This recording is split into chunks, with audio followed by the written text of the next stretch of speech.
welcome to an episode of Modern Bok. Thank you for joining me today. So today I thought I'd go through the journey that these teams have gone through to get into this World Cup final. Some of the key pieces of information, but going back to, I'd say, early 2018 really for this. So obviously Eddie Jones joined the English team and actually was looking really, really good. 2017 was one of the best seasons they've had ever. And at that point, everybody was saying they were going to kill this World Cup. They wanted everybody to face England, and they were rocketing through the tournament. They were still actually conceding quite a couple of points, but their attacking play was very impressive. They only really they conceded about 17 points per game at that point, but you could see that was definitely a concern. A lot of teams had then started figuring out their tactic in 2018. They had a dismal 2018, but players like Sam Andy Hill and you've got Jamie George and Sinclair did not take part in that tournament really. So I think it was a credit to Jones to alter the team to revitalize it going into this tournament. And at that point, they were getting 19 points against them on average per game. I'll get to why I'm mentioning the conceded points more than the scored points, but give me some moments. So then we get into 2019, and Eddie Jones decides to get John Mitchell from the Blue Bulls, something I still don't completely forgive him for, honestly. At least they paid quite a bit of money so we could buy Dwayne Vermeulen and all that, but I'm still not forgiving him. Can't forgive him. I don't think I ever will. But anyway, John Mitchell joins the coaching staff as a defensive coach. And this is where I think the biggest turnaround to English's tournament and how they were going into this World Cup changed. Eddie Jones realized what many, many teams have shown before and what South Africa focuses on every time. But before we get into that, on the South African side, yeah, as a South African fan, you know what happened in 2017. I don't think I want to completely mention it, but I'll just highlight, yes, New Zealand 57-0 and Ireland trumping us 38-3 just put South Africa in probably one of the lowest points in our rugby history. At that point, records were being broken as Italy was beating us. It was not a good time. Fans were probably one of their lowest points, and I was still up there, and that was one of the first times I thought I need to start a channel to bring up South African culture and actually love for rugby. We unfortunately are a country who like to very quickly write off the team when we lose. We have consistently, within my opinion, a lot less resources been able to do what much, much higher funded countries can do. And credit to South Africa for continuing that. I know there's been a lot of politics, a lot of bad blood, but South African rugby unites us. It has for many, many years, and we cannot let that go down by external factors. I think we definitely punch, some people might say we don't punch above our weight. We have a long history of rugby, but the fact of the matter is financially we punch above our weight. That's just how it is. And we've been trying for many years. It's been a big drama. And at that, many fans at that point thought South African rugby has only one way, and that's down. And yeah, that's where we got to. Come 2018, Rassie Erasmus gets appointed coach.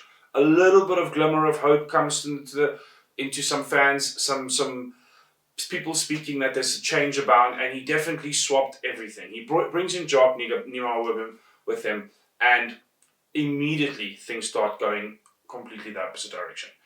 In the tournament, in the year before that, 12 games before that, we had conceded 27 points per game.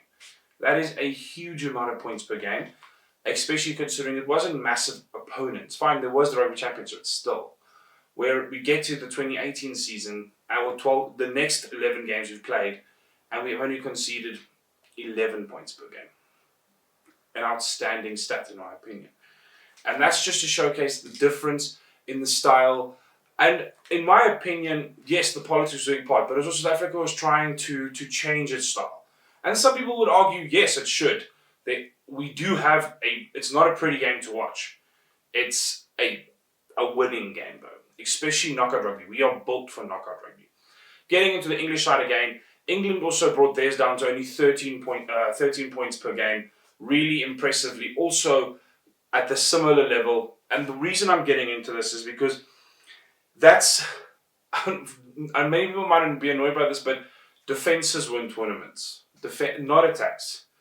New Zealand have had the honour of the last two tournaments having the best defence and attack, and credit to them, they are amazing. Defences win tournaments though. It's time and time been proven. When we get to this this final, and guess who are the two teams with the lowest conceded points in the tournament? England and South Africa. And to be fair, comfortably. Like, it's not like just slightly, comfortably. Well, in New Zealand are close, to be fair, but Wales were quite far off. England do take it by effectively like half a point when it comes to points conceded, so credit to them. This is the average. We've conceded 9.1 points per game in South Africa, whereas England have conceded 8.6. So it's definitely in England's favour here, but fraction. South Africa has definitely scored more points per game also, but the average ranking of the teams you have played in this tournament is definitely higher than, or lower ranked teams than England. But yes, so that is, you think you can take a pinch of salt both ways, I guess. But one thing that you cannot take away from South Africa, and why I had to mention this, is the game against Wales this last week was quite amazing. But I will get to that now. First up, I want to talk about England's journey to this final.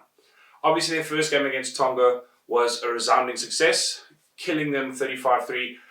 They put a mark out there. They said this is what they're going to do, and they did it well. They next go up against USA, where again, USA are probably one of the worst tournaments in their Rugby World Cup history, but it was a pool of death. And that's, to be fair, something that a lot of people talking about the England tournament and talking about how they're going to go about this tournament felt that this was their biggest problem. But they have built in every game outstandingly.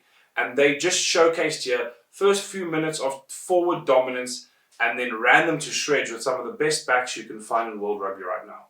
Very impressively.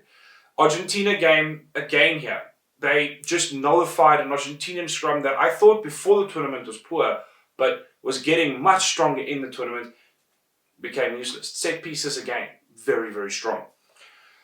Coming into, obviously, they cancelled their France game, Australia game, ran right. The only players who really gave them a little bit of issue was the Karabetti and Karivi in them, and they countered it with very, very clever tactical maneuvers and swapping out some players, bringing a beefier backup to face them. Credit to Jones for that. He understood the team he was facing, the style they play, and countered it impressively.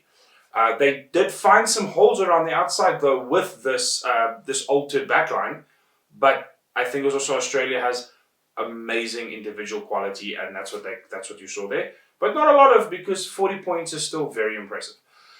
Then you go on to the New Zealand game, where the biggest thing here, and I've been analysing this game way too much. I think I'm on my 4th rewatch now. And you can definitely see one of the most interesting strategies England had deployed is from about their 10 metre, they started running with the ball, pushing for attacking lineouts. This was where they're going. Even if they didn't have the lineout, they were going to compete and attack and get the ball from that position. Then they would spread it as wide as you can. I mean, they ran in that 5 metre so many times, it's not even funny. And they just would repeat the exact same play, having crash ball, pop, pass, and then effectively out wide, pull, and then have as many people from New Zealand side, ruck in the side, do it the other way, until New Zealand had a double line or had players out of position, which often happened on their, like, between their 22 and their 5 metre, and then they would strike. It was tactical genius, I have to admit, very impressive. The way that they executed and the way they didn't make mistakes, considering the style of, I'm talking like 4, 5, 6 phases here, if not more, where they just did, and I don't know how New Zealand fell for it every time, because they did it like 3, 4 times. Obviously not every time scoring a try, they only scored 1, but they almost scored another 2, and it was quite an impressive style of how they took apart that New Zealand defence. And that's how they get to this final. Obviously, the kicking boot from George Ford and Farrell have been immense. Johnny May's sniping runs also, and you've got Watson on the side. But I think what hasn't been given enough credit is the power of the forwards. With Laws, Underhill, Toje, Billy Villapola, it's just you could list all day. So very impressive, and their bench is no joke either. Very impressive performance throughout this tournament, and a lot of consistent, confident performances to credit. I don't think England fans have not had the same problems South African fans have had. with a little bit of stress-induced problems this last few weeks. Let's get to the South African side. South Africa faced New Zealand first up, 23-13, and it was expected for a lot of South African fans hoped it could go differently, but New Zealand showed up. We lapsed concentration in the first few, after about the 30 minutes, cost us the game. I think we had a lot of dominance in that game, showcased why we can perform in this tournament, but a few minutes of lapsed concentration cost us the game. And unfortunately, that's my issue with, unfortunately, we do have those moments. We have those moments where we just switch off, and that's where teams strike. We go on to play Namibia, comfortably destroy them. Italy and Canada also comfortable ones. Italy had a little bit of drama with the red cards and Dwayne Famila being thrown over, all of that stuff. But overall, those games were relatively comfortable wins with Africa, and that's the kind of thing you want to see if you don't want to have stress problems.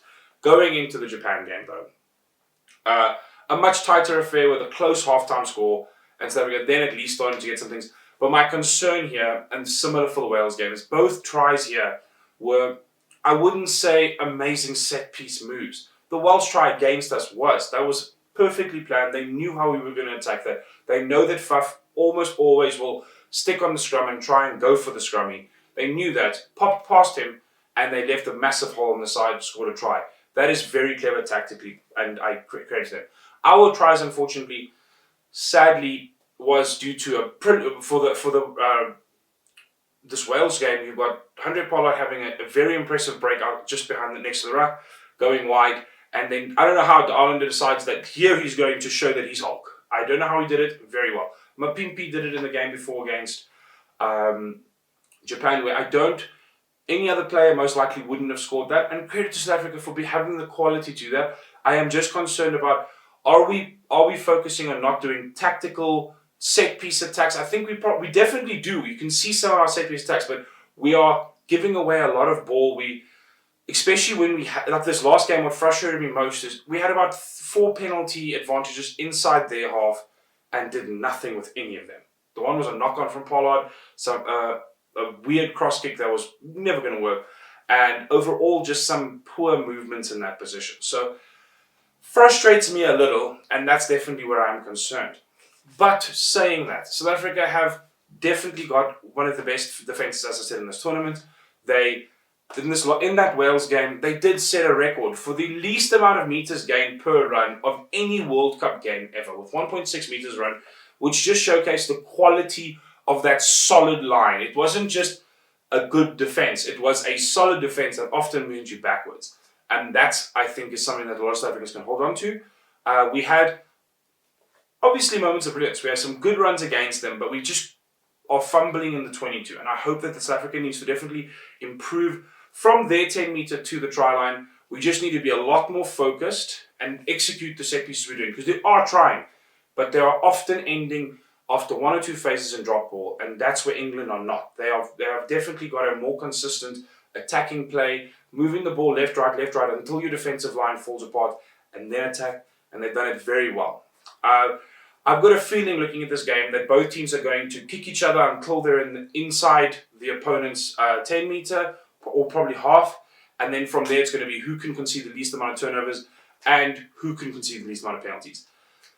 This is probably a very key thing. Both teams have been very disciplined, so it's going to be tough to see which will give which, and it's going to come down to those last 20 minutes for sure, with the bench, in my opinion, deciding this. The finishers, as we like to say now, deciding, I think, a large part of it is going to be who can smash each other hard for 20 minutes of trying to figure each other out. There'll be probably a couple of points considered in that thing, but then the last 20 are going to be essential. And I would just like to close out by saying I've watched the 2007 final now twice since final has now been considered, and it excites me. I know that some English fans will be annoyed by that, but as South African, it makes me feel a little bit more comfortable. To be fair though, but it goes both ways, because South Africa met 36-0 in the group stages against England. Then that final was way closer. It was a much, much more gritty affair, but the game styles changed. You could see it. The whole play style changed. South Africa works with it very well though, and they have shown that, but that play style changes immensely in the final. And that just showcases what I'm trying to get to is, as much as we're talking about all of this history and all of that, anything can happen in a final. It doesn't matter. I don't think there's an underdog team in a final. Both teams are great to be there. So it's no longer an underdog. It's now about which can every player deliver the best performance. And I want to see that. I want to see Johnny May be at his best. I want to see Farrell, Ford, Underhill, all of them perform to the very best. Laws. And on South Africa's side, I want to see Colby, Villy, Pollard, Faf, everybody kill it. The scrums on both sides with Sinclair and Beast and Kitsoff all killing it. It's going to be, that's what I want to see in this game. But yeah, let me know who you think are going to be some of the big players in this game. Who's going to step up and bring the World Cup, bring their country glory? Who do you think is going to make a fatal mistake that could cost you the tournament? All of those things are very nerve-wracking this week. But let me go now, guys. And any other content you want me to bring out, I will be bringing out a matchups video. When the teams are announced, I'll bring up a matchups video for every player versus every player. I have already done a small one, but obviously I'll do a more detailed one of that. But let me know any other things you want me to bring out, any other content or opinions. I love reading your comments, all of them, the mean ones, the nice ones, all of them. Thanks, guys. Cheers.